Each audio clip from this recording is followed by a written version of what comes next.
Assalamualaikum warahmatullahi wabarakatuh. Lon Dengku Fajri.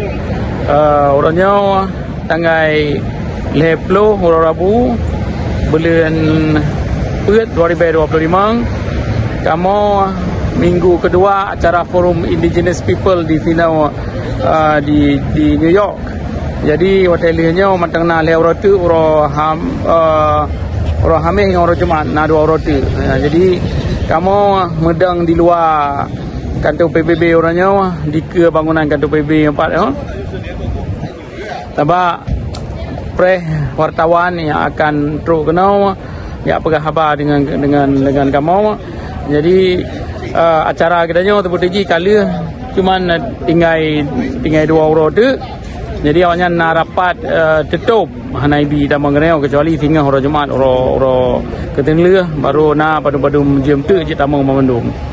Ya jadi dalam acaranya alhamdulillah le that yang le datemeng kalinya perkara kemenangan kita bagi bangsa Aceh Raya That Lumbai Thailand perkara video yang tengah viral yang that Free Papua, Free Aceh dan Free Maluku yang diviral oleh Indonesia dengan hana sengaja. Yang keduanya pidato kedanya opi gak diterima oleh orang mantapnya Lumbai Thailand orang drone Mamadou Manta Aceh. Dan yang kedua dengan nak tangui pakaian Aceh lagi ho yang dajak ditanya oleh orang pakaian apakah kangui dari pane dengan nak lagi kena dah pegah kedaya tangui pakaian bangsa Aceh dan apa terjadi di Aceh orang yang dajak apa dalam kulitan apui pelom dalam kantor PBB ke apa jalan mata boyan.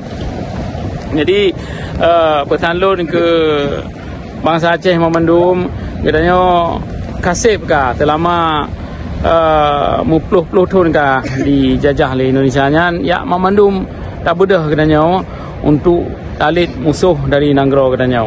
Jadi apa yang je tak pegat maka kena harus tak pegat. Pas menyahana tak pegat apa tanpa pajan kena akan tapres lagi apa tapres 10 tahun tu 20 tahun tu atau wajib 30 tahun tu untuk tak bergerak talit penjajah yang di dalam Nanggro kena.